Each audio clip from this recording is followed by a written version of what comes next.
Hey guys, I hope everybody's doing well. I just wanted to do a video about Christmas catalogs. Even though I don't own any Christmas catalogs, I looked on eBay to try to purchase some, and they're starting at anywhere from $50 to $150. Some of the catalogs from the late 70's, early 80's.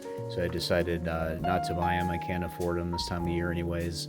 So I'm just going to go over this really cool book called Action Figures of the 1980's. Of course, Star Wars was my favorite line of all time. But you probably remember circling the toys that you wanted. Sometimes you get the toys, sometimes you didn't.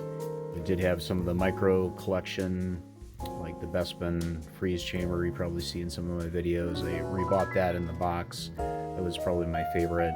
But I did have the X-Wing. I didn't have any of the other ones. Ewoks, I was out of toys at that time, not by choice, just because during the 80's, especially, it seemed like when you were 12, it was strange, if you still played with toys. So even though now I'm 53 and back to playing with toys again, so full circle, who knows.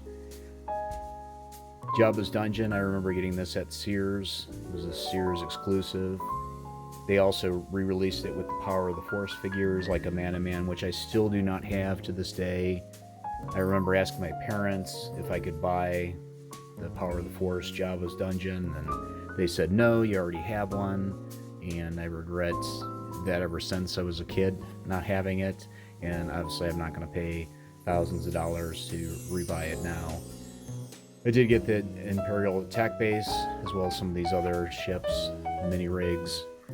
These were mail-aways, I believe. Didn't have any of those. I rebought Han Solo. I don't have the Carbonate, but I have the Han Solo. Years later, I actually paid $2 for it, about 10, 15 years ago.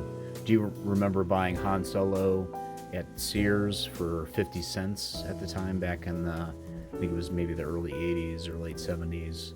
So I'm not going to get to everything in this book, but I just wanted to start with my favorite toy line.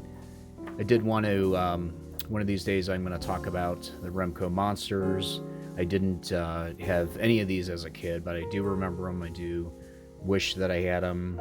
My favorite was the Mummy for some reason, and I am rebuying them slowly now. They are quite expensive, especially the smaller figures, and the play set in good condition is really expensive.